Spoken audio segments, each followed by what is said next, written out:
क्या जितना आनंद आपको महीने की पहली तारीख की सैलरी आने पर मिलता है उतनी खुशी से आप पूरा महीना गुजार पाते हो क्या? या एक हफ्ते में ही आपकी पूरी सैलरी खत्म हो जाती है? दरअसल आज की जनरेशन और स्पेशली मिडिल क्लास का हाल कुछ ऐसा ही है कि अगर इन्हें बोल दिया जाए कि जितना पैसा आ रहा है उसे खर्च करो तो ये ऐसे खर्च करते हैं जैसे कल है ही नहीं। ऑफिस घर से कुछ ही दूरी पर है लेकिन सैलरी आते ही इन्हें कैब से जाना है। पूरा वार्डरोब कपड़ों से भरा हुआ है लेकिन सैलरी आई है तो नए कपड़े लेने हैं। ऐसे करते करते इन्हें महीने की 15 तारीख को एहसास होता है कि भाई पैसा तो खत्म हो गया, अब क्या होगा। कुछ ऐसा ही हाल था डेव रामसे का। डेव रामसे की कहानी ऐसे लोगों में से है जिन्होंने बहुत जल्दी और कम समय में बहुत ज्यादा पैसा कमा लिया पर अपनी एक गलती की वजह से सब कुछ गवा दिया और बुरी तरीके से ब्रोक हो गए। और वो गलती थी दिखावे के लिए पैसा उड़ाना। डेव रामसे शुरू से एक एम्बिशियस और स्किलफुल इंसान थे, इसलिए अपनी अर्ली 20s में ही उन्होंने रियल एस्टेट का काम शुरू कर दिया था। अपनी नौकरी के साथ साथ उन्हें रियल एस्टेट की भी अच्छी खासी नॉलेज हो गई थी और उन्हें अपने ऊपर ओवर कॉन्फिडेंस होने लग गया। उन्होंने एक एक करके बैंक से लोन लेकर कई मल्टीपल प्रॉपर्टीज ईएमआई पर खरीद ली। फिर घर से गाड़ी से महंगे कपड़े और महंगी लाइफस्टाइल, इन सब की मानो उन्हें आदत सी लग गई थी। और क्योंकि एक रेगुलर इनकम सोर्स था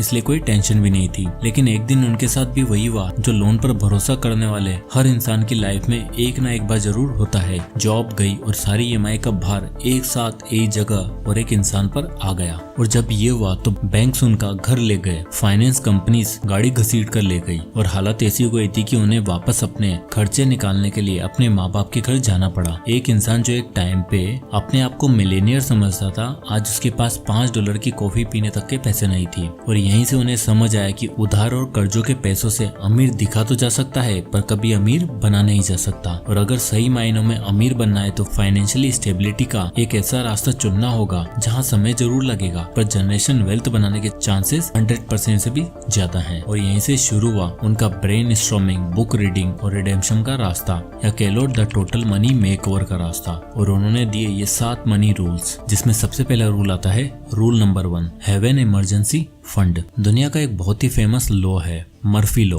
वो कहता है कि अगर कुछ गलत होने की संभावना है तो वो जरूर होकर ही रहेगा। ठीक इसी तरह परेशानियां इमरजेंसी बताकर नहीं आती पर आती जरूर है, जिसके लिए हम कभी भी तैयार नहीं रहते। और इसलिए डेव कहते हैं जब तुम्हारे पास इमरजेंसी फंड नहीं होता तो हर छोटी चीज बड़ी इमरजेंसी बन जाती है। इमेजिन करो रात को आपके परिवार में किसी की तबीयत बिगड़ जाए या बाइक का एक्सीडेंट हो जाए या 20 सड़क पर बाइक बंद हो जाए और उसको रिपेयर करवाने के लिए आपके पास 100 रुपए भी ना हो। उस वक्त दुनिया की सारी लग्जरीज बेकार हो जाती हैं और इंसान बस मदद का सहारा ढूंढता है। और हमेशा ध्यान रखना ये मदद हमेशा अपने साथ कुछ ना कुछ टर्म्स और कंडीशन लाती है जो अच्छे की जिंदगी नरक बना देती है। इसलिए पहला स्टेप है इमरजेंसी फंड बनाना। छोटा सा बफर, मान लो 70-80 हजार रुपए का या 1 लाख रुपए का, जिससे आप जब चाहो बिना किसी टेंशन के इमरजेंसी सिचुएशन का यूज कर सको। आई नो ये 70-80 हजार या 1 लाख रुपए लगता है छोटा स्टेप और दिखता है हल्का सा, पर असल में ये फाइनेंशियल फ्रीडम की सबसे बड़ी फाउंडेशन है। अगर आपको अपने अनएक्सपेक्टेड एक्सपेंसेस के लिए दोस्तों से, रिश्तेदारों से या ऑफिस कलीग से पैसा उधार मांगना पड़ रहा है तो आप एक ऐसे जेल में हो जहाँ सिर्फ दिखावटी फ्रीडम है। डेव खुद बताते हैं कि जब वो डेट में थे उनकी कार रिपेयर होने में $1200 का बिल आया और पैसे नहीं थे, इसलिए ना चाहते हुए भी उन्हें क्रेडिट कार्ड स्वाइप करना पड़ा। वो बताते हैं कि मेरी इनकम तो ठीक थी पर मार्जिन 0 था, मैं एज पे जी रहा था और यही सबसे बड़ा खतरा है। कुछ ऐसी कहानी थी अभिषेक की, जो 25 साल की उम्र में एक टेक फर्म में नौकरी करता था और अपनी इनकम का 90% पैसा रेंट, ईएमआई, पार्टीज और वीकेंड आउटिंग पर खर्च कर दिया करता था। उसके पास 5 क्रेडिट कार्ड थे और हर कार्ड पर कुछ न कुछ बैलेंस पेंडिंग चल रहा था। अभिषेक को हमेशा ये डर सताए रहता था कि यार मैं एकदम एज पे खड़ा हूँ, अगर कोई कुछ ऊपर नीचे हो गया तो मेरा बुरा हाल हो जाएगा। और ये सोच ही रहा था कि मर्फी लॉ ने अपना काम दिखाया। एक दिन अपनी चमचमाती स्पोर्ट्स बाइक से ऑफिस जाते हुए अभिषेक का एक्सीडेंट हो जाता है और बाइक अच्छे खासे नुकसान के साथ भाई साहब का एक पैर भी टूट जाता है। बाइक का खर्चा आता है 25,000 रुपए और पैर का खर्चा आता है 1 लाख रुपए। अभिषेक के घर वाले पूछते हैं कि बेटा पैसे पड़े हैं? वो कहता है नहीं, क्योंकि जो इंसान ऑलरेडी एज पर जी रहा होता है उसके पास कहाँ से पैसा आएगा। तो उसके इलाज के लिए उसके पापा ने अपनी एक गले की चेन गिरवी रखवाई और अभिषेक का पैर ठीक करवाया। अभिषेक को एहसास हुआ कि काश पहले 1 लाख रुपए का इमरजेंसी फंड बनाया होता तो जिंदगी इतनी मुश्किल नहीं होती। इसलिए हमेशा याद रखो इमरजेंसी फंड बनाने में बुद्धि है, वरना जिस हिसाब से आज अपने पैसों को मैनेज कर रहे हो ना, मर्फी लॉ आपको हिट करने से ज्यादा दूर नहीं है। Rule number 2, use snowball method. चलो आज मैं आपको एक इंडियन मिडिल क्लास की रियलिटी चेक देता हूँ। एक इंसान जो पिछले 15 साल से नौकरी कर रहा है, उसके ऊपर 12,000 रुपए का क्रेडिट कार्ड बैलेंस होता है, 2 लाख का पर्सनल लोन, 4 लाख का कार लोन, 40 लाख का होम लोन चल रहा होता है, और हर महीने ये बेचारा मासूम इंसान खर्चा इतना कर देता है कि सैलरी आते ही EMI, बच्चे की फी, घर के खर्चे, इन सब में उड़ जाता है और सपने सब पीछे रह जाते हैं। इसलिए डेव रामसे कहते हैं कि डेट सिर्फ एक नंबर नहीं है, बल्कि एक मेंटल प्रेशर है, और ये रिश्तों पे स्ट्रेस है और फ्यूचर का रास्ता रोकने वाली एक अनब्रेकेबल दीवार है। उन्होंने खुद जब अपनी जिंदगी दोबारा रिस्टार्ट करी, या कह लो अपने आप को द टोटल मनी मेकओवर दिया, तो उन्होंने एक सिंपल फिलोसफी अपनाई। सबसे छोटे कर्जे से शुरू करो और फिर उसी मोमेंटम के साथ बड़े कर्जे पर अटैक करो। इसलिए कहा जाता है कि डेट स्नोबॉल या स्नोबॉल मेथड, जिस तरह से एक छोटा सा स्नोबॉल को आप ऊपर से नीचे जब छोड़ते हो, तब नीचे पहुंचते पहुंचते वो बड़ा होने लगता है और बड़ा होता ही जाता है। ठीक उसी तरह आपको भी स्टेप बाय स्टेप छोटे से बड़े क्रम में अपना डेट पे ऑफ करना है। ये मेथड उन लोगों के लिए हाईली सक्सेसफुल है जो चाहते हैं कि टाइम टू टाइम अपनी पेमेंट क्लियर करें और अपने आप को स्ट्रेस फ्री रखें। इसके लिए आपको कुछ स्टेप्स फॉलो करने होंगे। सबसे पहला, अपने लोन्स को छोटे से बड़े ऑर्डर में अरेंज करो और टारगेट करो सबसे छोटे लोन को पे ऑफ करने का। नंबर 2,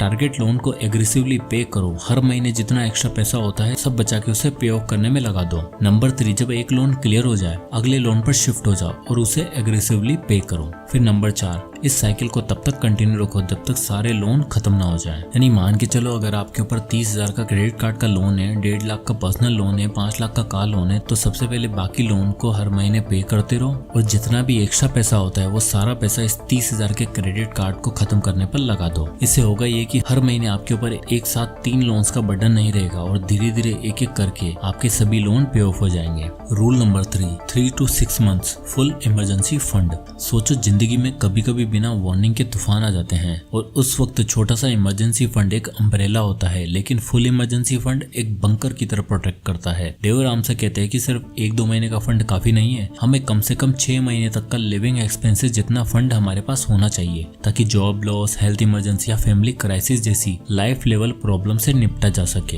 इंडिया में ज्यादातर लोग सेविंग नहीं करते, बस एडजस्टमेंट में लगे रहते हैं। सोचते हैं जॉब गई तो देख लेंगे, हॉस्पिटल जाना पड़ा तो लोन ले लेंगे, पर डेव रामसे का मंत्र है, hope is not a plan. अगर जॉब चली गई तो कितने दिन बिना हेल्प के सरवाइव कर पाओगे? अगर जवाब नेगेटिव है तो इमरजेंसी फंड बनाना अब आपकी पहली रेस्पॉन्सिबिलिटी होनी चाहिए। इसलिए आप भी अपने इसेंशियल एक्सपेंसेस का 3 से 6 महीने का टोटल खर्चा निकालो। मान लो आपकी मंथली खर्चे आते हैं 30,000 रुपए, तो 90,000 से 1,80,000 तक का फंड बनाओ। Rule number 4, invest 15% for retirement and children. सोचो जब पिताजी 62 साल के होकर भी दुकान पर जाते हैं और कहते हैं बेटा आराम करना चाहता हूँ, पर हालात अलाउ नहीं करते, तब समझ आता है कि सेविंग्स कोई लग्जरी नहीं, जरूरत है। डेव रामसे कहते हैं कि वेल्थ धीरे धीरे बनती है, कोई मैजिक नहीं है, बल्कि एक बोरिंग डिसिप्लिन प्लान है जो आने वाला कल अमीर बनाता है। इसलिए प्लान का सबसे पहला स्टेप है हर महीने अपनी इनकम का 15% लॉन्ग टर्म गोल के लिए इन्वेस्ट करो। रिटायरमेंट और बच्चों की एजुकेशन के लिए इंडिया में लोग सोचते हैं कि हम अभी 30 के हैं, रिटायरमेंट दूर है, PF चल रहा है, पर सच्चाई ये है कि अगर आपसे इन्वेस्ट करना स्टार्ट नहीं किया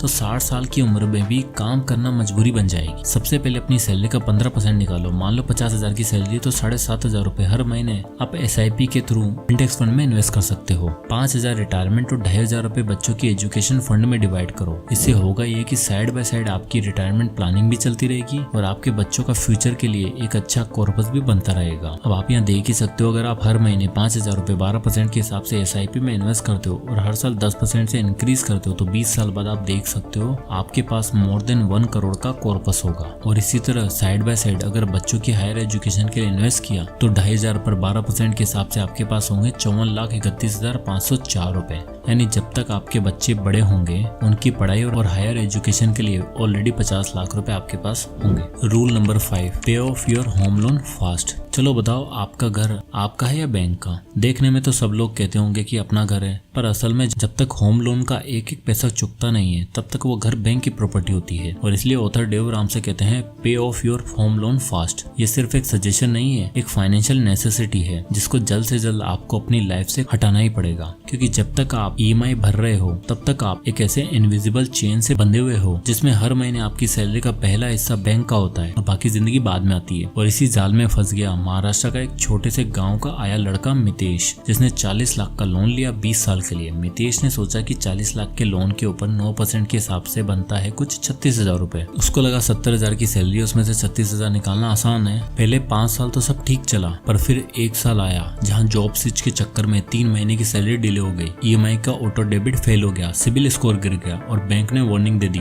मितेश समझ रहा था कि EMI भर रहा हूँ मतलब घर सेफ है, पर असल में अगर 3 महीने भी मिस हो जाते हैं तो बैंक ऑक्शन नोटिस भेज सकता है, यानी आपका घर आपकी आंखों के सामने से नीलाम किया जा सकता है और एक झटके में सब पैसा, सारी दी हुई EMI, सब कुछ बर्बाद। इसलिए जो भी बोनस आए EMI में डालो और EMI को इंक्रीज करो। सैलरी बढ़े तो प्री पेमेंट करो और जितना जल्दी हो सके लोन चुकाओ, क्योंकि जब तक बैंक की फाइल में लोन एक्टिव लिखा होता है आपका घर आपका नहीं होता, बैंक का होता है। अब आता है रूल नंबर 6, बिल्ड वेल्थ। अब जब आपने अपना इमरजेंसी फंड एस्टेब्लिश कर लिया, होम लोन जल्दी निपटा लिया और SIP बेस्ड इन्वेस्टिंग से स्टडी वेल्थ बिल्ड कर ली, तो एट लास्ट अपनी फाइनेंशियल जर्नी सिर्फ अपने लिए नहीं बल्कि बाकी दुनिया के लिए भी मीनिंगफुल बनाए। और जब आपके पास ये पिलर होंगे तो आप फाइनेंशियली फ्री बनने की तरफ अपना पहला कदम रख सकते हो। और जितना हो सके थोड़ा बहुत जेनरसिटी के लिए भी रखो। और यही रियल डेफिनेशन है फाइनेंशियल फ्रीडम की। जय हिंद।